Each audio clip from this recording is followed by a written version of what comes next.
So the title of my talk is actually Making a Change to Make a Difference. And what I really wanted to talk a little bit about and asked if I could speak about was changing the direction of your life at some point. At some point, reflecting on what you've done and changing the direction of your life. In my case, when I was 45, I was really given a huge gift. I had a chance to decide what I wanted to do with the next portion of my life. And I decided almost instantly I wanted to try to become a teacher and a writer. For most of my life, I'd worked in the software industry. And I started a company and we had customers all over the country. We worked. But really, in my heart, I wanted to be a teacher and a writer. So I did. And what I'm going to read for you today is actually a story that came from my book that was published in 2016 and actually happened here at Thornton Academy. It's a story of my English classroom. On most days in the English classrooms at Thornton Academy, they're filled with noisy and chaotic students. It's a place where homework is being finished or collected, gossip is traded about students and teachers, and there seems to be a constant buzz about the latest viral video or social media post. In one of the classrooms, my classroom, a group of 28 juniors and seniors were going to connect face-to-face via the internet with a man who was sent to war 3 decades before they were born. They were going to speak with a former soldier and helicopter crew chief who might be able to explain to them what it was like to live during a time when students, not much older than they were, had to make decisions or were faced with seemingly impossible choices. The decisions he and others made, literally in minutes, changed their lives forever. The man I was talking to or going to talk to, his name is Russell Warrener. He's a decorated Vietnam veteran, he's an author, and a former resident of Old Orchard Beach. He was going to try and explain to my students what it was like to be faced with a choice of either entering the draft pool and in all likelihood being assigned to an infantry unit in the Army or enlisting in the service. In either case, it was more than likely that Warrener and boys like him would end up serving his country in Vietnam. He was going to speak to the class about the decisions he and his generation made, what happened when the men and women who served with him returned home, and what his life was like now. It was almost time to connect with the 68-year-old veteran living in Florida, and I fiddled with the controls on the large TV screen that took up a huge portion of my back wall in the classroom. I connected the cables and the switches from the screen to my laptop, and I shut off the lights in the room. And then I tried to assure my students, my restless students, that I actually knew what I was doing. We'd be ready in a minute, and almost as if on cue, the screen on the laptop was projected to the television, and a blinking green light flashed, indicating that a Skype call was coming in. Warrener, if nothing, was prompt. When I accepted the call, a man with a rugged, stoic face filled the screen, and his eyes were searching for some indication that we could see each other. It had been at least 40 years since he last wore his country's uniform, but in many ways he still carried himself as a soldier. He was trim, and his full head of graying hair was cut short and cut neat. The mustache that he now sported was not the bushy or unruly sort, but rather it was the neatly trimmed, pencil-thin variety worn by someone who spent more than a few minutes each day making sure that his appearance passed his own version of his inspection. Now he occasionally wore eyeglasses, a concession to his age. But the polo shirt that he wore that day, that he had chosen, had logos on it that were connected to veterans groups. And the creased, khaki-colored pants that he wore were regulation sharp. He smiled, hoping to see a familiar face, and simply said, "Hello." His voice was deep and throaty, and yet there was a soft quality to the words and to his demeanor. It was an odd combination for a man who had seen so much. He started by explaining to the students, he said, "If I get a little emotional about some of this, I apologize." He said, finally, "Your teacher probably told you a little bit about these events, but sometimes they still affect me. I'd like to tell you how it started, how I got there, and then if we have time, maybe a story or two about the men who served with me." Then something truly amazing happened, and to be honest with you, it doesn't often happen in my classroom. For the next hour, the students sat silently and listened as the veteran living in a retirement community in Florida explained how someone who was about 2 years older than they were now ended up fighting for his country, ended up fighting for his friends, and fighting for his life. Warrener began his talk by explaining that he was born to working-class parents in a small town in Williamsburg, Massachusetts. He went to a local trade school and had ideas of working after graduation as a mechanic on heavy equipment of some sort. He really wasn't sure. Perhaps even the Connecticut Railroad. In many respects, that was his dream, to be a mechanic on the railroad. By the time he left school in 1966, the country was at war, and as he said to the students, things were heating up. I knew I had a high draft number, he said. My brother was already in the service. He was stationed in Germany, and I knew I had to do something. The local Army recruiter told him he could work on tanks or other heavy equipment, but that was usually considered hazardous duty. If he worked on other types of equipment, perhaps helicopters or airplanes, there was a good chance that he would be assigned to a unit at one of the large air bases. The recruiter told the young boy that if he were assigned to one of these duty stations, he'd be away from the danger. He'd be safe. That sounded good to me, Warner said. And within days, he had taken all of the paperwork, he had filled out all the paperwork, taken the necessary exams. He had passed his physical, and that would allow him to enter the aviation section of the Army. His basic training took place at Fort Gordon in Georgia. Then he was sent to Fort Rucker in Alabama, which is the aviation training base for the Army, even to this day. There he earned the Army certification as an aviation mechanic, specializing in helicopters. And in September 1967, this 19-year-old boy from the hills of Massachusetts was given orders to report to the Military Assistance Command in Vietnam. His next stop was an air base in Saigon, and from there he was assigned to an aerial unit of the 1st Cavalry. Most likely he'd be heading north. And within a week, he'd hitched a ride from the large airfield in Saigon to one of the forward bases. He'd been assigned to the Aerial Rocket Artillery Battery. He didn't even know what that was. There, he would learn his craft. Almost 4 months later, on December 11th, 1967, his birthday, he completed his training at Camp Evans. This forward operating base, Camp Evans, was about a 3-acre patch of dirt carved out of the jungle. He'd been training as a door gunner and learning what it took to keep the helicopters that he'd been assigned to in the air. On his 20th birthday, he was 20 years old, he was awarded the designation of crew chief and assigned to a specific helicopter and also assigned to a group of pilots. This newly minted crew chief and door gunner was designated to fight in one of the most dangerous areas of South Vietnam. The unit that he was in was only 10 or 15 miles from the border of Laos and the border of North Vietnam. Warner tried to explain to my students the types of missions that he and his crew usually flew. He simply said when a Ranger or Marine unit got pinned down, they would call us, and we'd send in the missiles. The helicopters he flew carried 24 missiles on either side. We'd send in the missiles and try to keep the enemy away.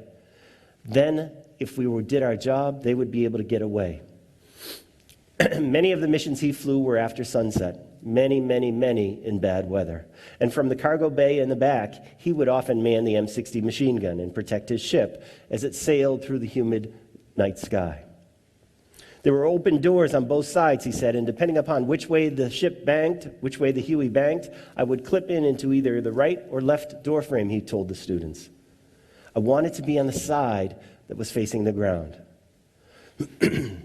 There were only 3 men assigned to his Huey, 2 pilots, as I said, and a crew chief. And the chief had to make sure the aircraft had to get to the fight and then bring them back home.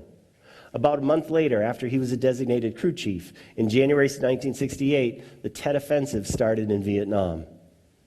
And Warner's unit received almost round-the-clock orders to fly support missions. We were in the air all the time, he told the students. As one helicopter was landing, another helicopter was taking off. And often, as he spoke to the students, his hands gestured as if he were still flying. On February 4th, 1968, Warner took his aircraft out of service for a mandatory airworthiness inspection, and the 2 pilots he normally flew with were temporarily assigned to another helicopter. The Tet Offensive was in full force. They had to fly. If needed, these pilots would fly with another crew chief while Warner inspected his helicopter. He'd fly with them again once they returned to the base, and once that inspection was finished. Warner told the students that he had begun his work, and after removing the metal inspection plates that were often on the outside of the fuselage, the horns on the base sounded. There was a mission to fly. The turbine engines in one of the replacement helicopters immediately began to spool up. Warner was doing the inspection. He watched with a screwdriver in his hand as his friends jumped onto the Huey and took off. The pilots Warner normally flew with navigated away from the base. They joined with another Huey unit, and as a flight of 2, they took off to support a Ranger unit that was stuck about halfway up a hill near the city of Way. They had been ordered to fire some missiles in the area and clear a path so the Rangers could either get to the top of the hill or escape and evade. The 2 Hueys had been gone for about an hour when the mission horn sounded again. Warner was still doing the inspection. But this time, the battery commander, his company commander, came running across the tarmac, as he often joked with me about it, and as he said to the students, he never ran. That was not a good sign. The crew was now missing. Looking at my students, he continued. He said to the students, I should have been there. I should have been with them. But the battle raged on, and Warner and the men of Charlie Battery were not able to find the missing Huey or the men who were flying in it. About a week later, he said to the students, 7 days later, a ground unit found the Huey. It was resting on its side. I'll never forget, he still spoke with his hands. He said it was resting on its side. And he removed his glasses.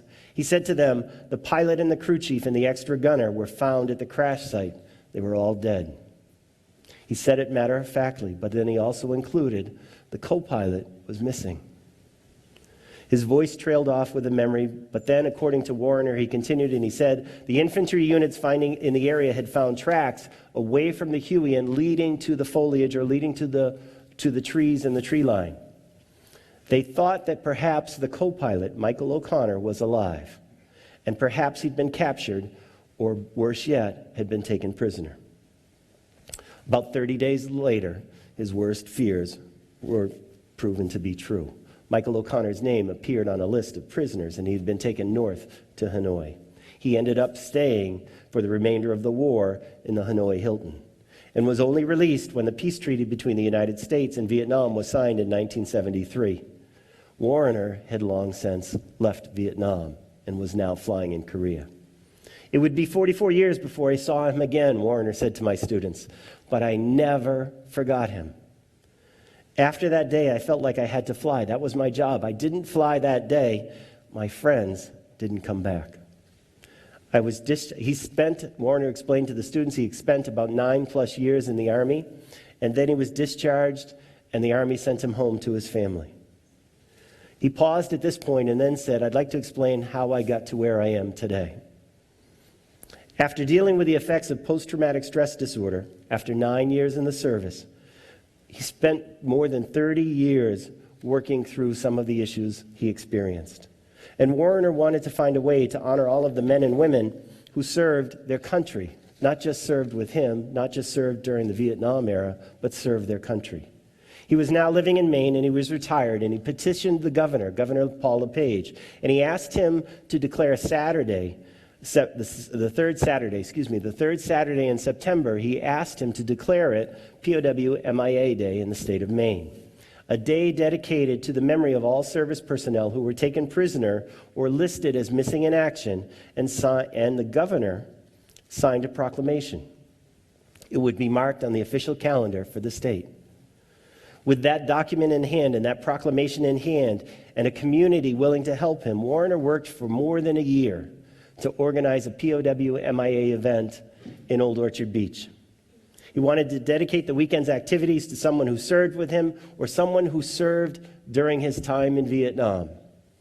And as he said to me and said to the students, my first thought was Michael O'Connor. He explained that during the summer of 2012, that's when the event took place, he found out that O'Connor had survived the war and was still alive and living in California.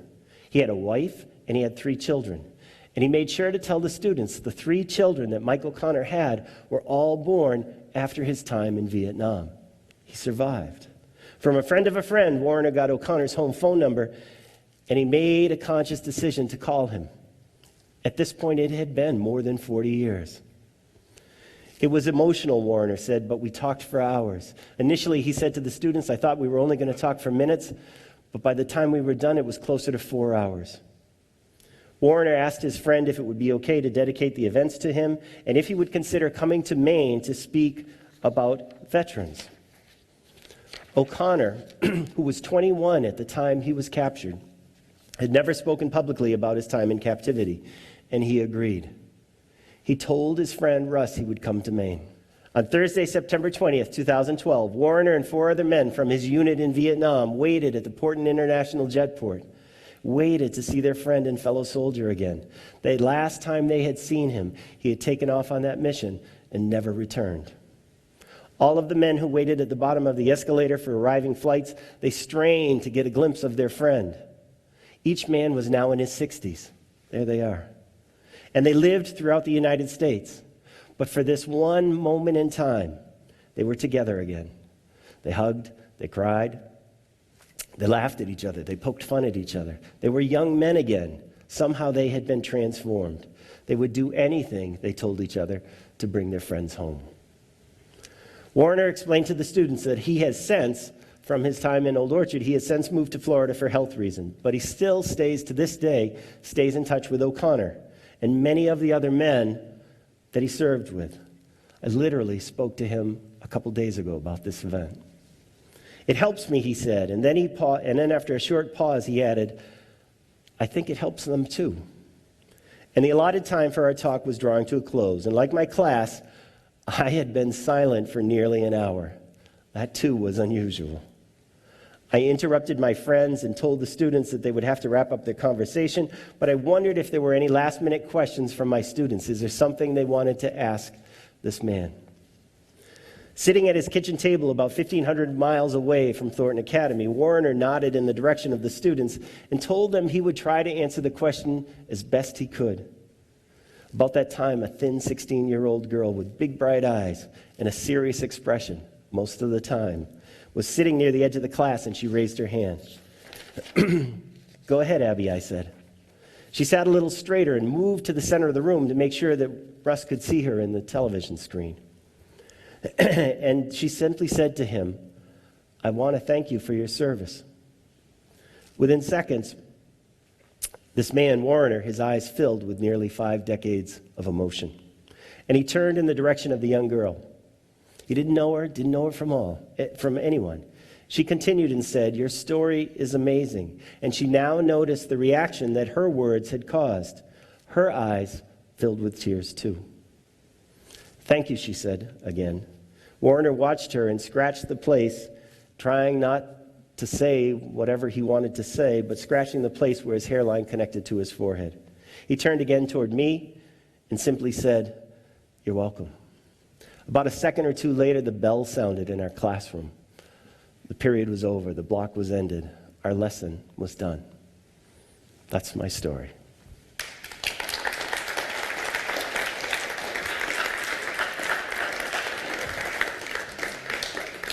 I know I'm done, but I actually wanted to make sure I included this. This is a picture of Michael O'Connor actually speaking about his time in captivity while he was here in Old Orchard. Thank you.